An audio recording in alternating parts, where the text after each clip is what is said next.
फरीद साहब सुन रहे हैं आप? हाय।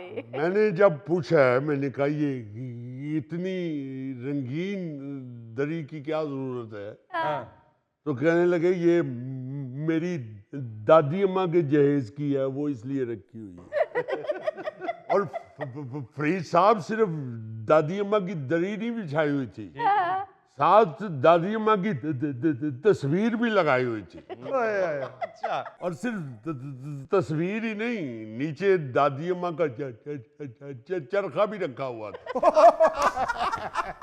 तो मैंने कहा शाहिद भाई, आप तो बता रहे थे कि मेरे दादा नवाब थे, तो ये तस्वीर और चरखे तो लग रहा है तुसी को माई रूह पिंजण वाली दी औलाद हो। सनी भाई, मैंने कब कहा था कि मेरा दादा नवाब था? उनका नाम नवाब था। देखो, नाम रख लेने से तो बंदा नवाब नहीं बनता, नवाब बनने के लिए पैसे खर्चने पड़ते हैं। ये बात है, पैसे लगाने से नवाब बनता है। हाय। फरीद साहब हमें पैसों का ताना दे रहे हैं।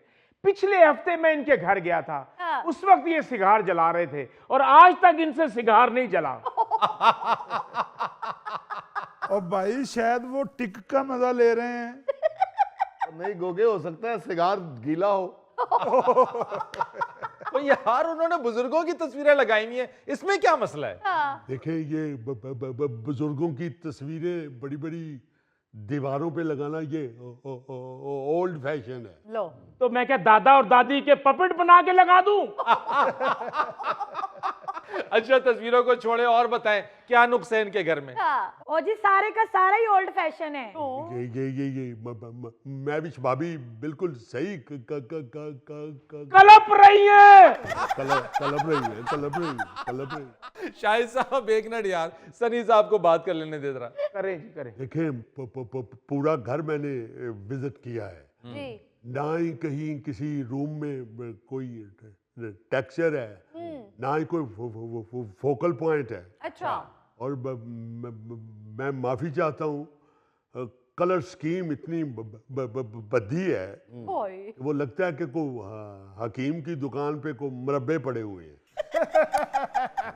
इतने बड़े बड़े रूम्स ऐसे ही छोड़े हुए हैं, कोई स्पेस प्लानिंग नहीं है। आई मीन, गैर आदमी जब घर में घुसता है तो वो फिर इन चीजों को देखता है, जो अंदर बैठे हुए लोग हैं उनको महसूस नहीं होता। अच्छा अच्छा। मैं घर के बाहर लिख के लगवाता हूं कि गैर आदमी का दाखिला ममनू है।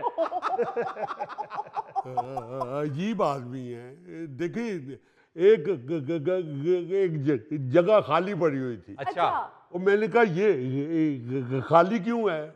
कहते हैं ये खाली रहेगी, यहाँ मेरी दादी गिर के फौत हुई थी। ओ यार, एक आदमी की अपनी बुजुर्गों के साथ मोहब्बत है, फैमिली के साथ एसोसिएशन है, आपको इसमें क्या एतराज है? बिल्कुल। ठीक है जी, रखें खाली जगह, उसे फिर कोहर देख के मर जाएगा। सनी भाई, आप तो हमारे घर में फरिश्ता बन के आए हैं, जो आप कहेंगे ना बस वही होगा। जो मैं कहूंगा वो होगा। देखिए जी, मैं तो इनके मामलात में दखल नहीं दे सकता। ये तो ये मैविश भाभी ने मुझे बुलाया है तो मैं आया हूँ। ये नहीं काम करवाना चाहते तो मुझे क्या एतराज है। सनी भाई, आप नाराज ना हो, आपने तो मेरे घर से बुजुर्ग निकालने हैं। देखिए, मैं इंटीरियर डिजाइनर हूँ, मैं कोई जिन कड्डन वाला बाबा नहीं। देखा आपने कैसा बेअदब आदमी है, मेरे बुजुर्गों को जिन कह रहा है। हाय। शाहिद भाई, वो तो भाभी कह रही है कि बुजुर्गों को निकालना है, मैं तो इसलिए कह रहा हूँ। लेकिन वो बात तो मेरे बुजुर्गों की तस्वीरों की कह रही है ना। बुजुर्गों की तस्वीरें दिल में होती हैं। ये मुझे समझ नहीं आई कि आप बुजुर्गों को दीवारों पे टांग दें, या तो है ना आप पास से गुजरते हैं तो बुजुर्ग हाथ निकाल के सर पे फेर देता है। ਓਏ ਹੋਏ ਹੋਏ ਹੋਏ ਹੋਏ ਫਰੀਦ ਸਾਹਿਬ, ਇਹੋ ਜਿਹੇ ਜਿਹੜੇ ਜਦੀਦ ਡਿਜ਼ਾਈਨਰ ਹੁੰਦੇ ਨੇ ਨਾ, ਇਹ ਬਜ਼ੁਰਗਾਂ ਦੀ ਫੋਟੋ ਲਵਾ ਕੇ ਉੱਥੇ ਉਹ ਫੋਟੋ ਲਾ ਦਿੰਦੇ ਨੇ ਜਿੱਥੇ ਗੋਲ ਗੋਲ ਬੁਰਸ਼ ਫੇਰਿਆ ਹੁੰਦਾ ਹੈ। ਜੇ ਪੁੱਛੋ ਨਾ ਇਹ ਤੁਹਾਡੀ ਕੀ ਲੱਗਦੀ ਏ, ਤੇ ਉਹ ਅੱਗੋਂ ਕਹਿੰਦੇ ਨੇ ਇਹਦੀ ਮੈਨੂੰ ਸਮਝ ਨਹੀਂ ਲੱਗਦੀ, ਇਹਨੇ ਮੇਰਾ ਕੀ ਲੱਗਣਾ।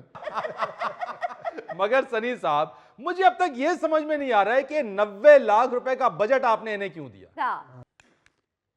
देखें सारे घर का कलर चेंज होने वाला, हर वाल का अलग टेक्सचर होगा, अच्छा, फिर कर्टन सारे चेंज होने वाले। आज तक इन्होंने फूलों वाले कर्टन लगाए हुए हैं, बल्कि एक कमरे में तो खिड़की के उत्ते दादा जी की धोती टंगी ने। सनी साहब वो धोती नहीं है, मैं मुल्तान से कर्टन लेकर आया था। आहो मुल्तान में जो कर्टन होता है वो लाहौर में दादाजी उसकी धोती बांधते हैं। सर ये तो ऐसे ही लगे हुए हैं। सनी भाई ने कंप्यूटर पे जो डिजाइन बनाकर मुझे दिखाया है ना, आप देख लेना तो आप कहें कि मैं भी अपने घर पे यही डिजाइन बनवाऊं। चलो 100%। बीबी, ये इंटीरियर डिजाइनर्स आप जैसी खवातीन को ही बेवकूफ बना सकते हैं। हम मर्द इनके झांसे में आने वाले नहीं हैं। बिल्कुल ठीक कह रहे हैं। मर्दों को ना घर में कोई इंटरेस्ट होता है, ना उनको हमारी बात की समझ आती है।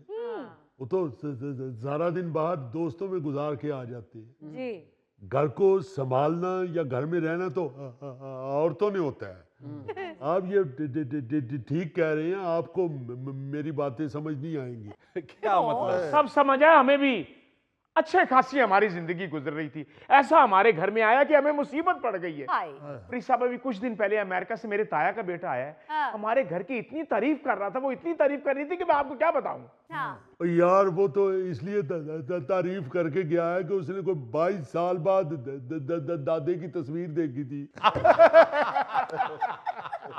ओ भाई, वो अपने घर में खुश हैं, आप क्यों दखल देना चाहते हैं? नहीं जी नहीं, मैं नहीं खुश, मैं तो चेंज करवाना चाहती हूँ। कहां से लाऊं मैं इतना पैसा? 90 लाख रुपया। तो ये बोलो ना, असल रोला तो ये है। बीबी, असल रौला अगर ये है तो आप इस बात को क्यों सीरियस नहीं ले रही हैं? क्यों इस बात को अंडरस्टैंड नहीं कर रही हैं कि आपके शौहर की जेब इस बात की इजाजत नहीं देती है? भाई जरूर कराइए इंटीरियर डिजाइनिंग, जरूर दीजिए 90 लाख रुपए अगर आपके शौहर की जेब इजाजत देती है। किसी दूसरे के घर को देख के, किसी दूसरे की गाड़ी को देख के मुतासर नहीं हुआ जाता, अपनी जेब देखी जाती है। आपके पास है तो जरूर आगे जाइए, वरना नहीं तो जो कुछ है उस पे कनात कीजिए। बिल्कुल सही। बिल्कुल इतनी सारी बात है। भाई इतनी सारी बात थी तो आप फोन पे कर लेते। मेरा खामखा 1.5 घंटा जाया कर दिया। फोन पे क्या बात करें, 500 रुपए का कार्ड खा जाते हैं आप। ऐसे बंदे फिल्म ਦੇ ਅਖੀਰ ਤੇ ਜਾ ਰਹੇ ਹੁੰਦੇ ਨੇ ਤੇ ਪਿੱਛੇ ਨੰਬਰ ਸੁੱਟ ਰਹੇ ਹੁੰਦੇ ਨੇ। ਲੱਗਦਾ ਹੁਣ ਸਿੱਧੇ ਰੇਗਿਸਤਾਨ ਹੀ ਜਾਣਗੇ। ਪਾਰਕਿੰਗ 'ਚ ਲੱਗਦਾ ਨਾ ਘੋੜਾ ਹੀ ਖਿਲਾ ਰਿਹਾ ਕਿਤੇ।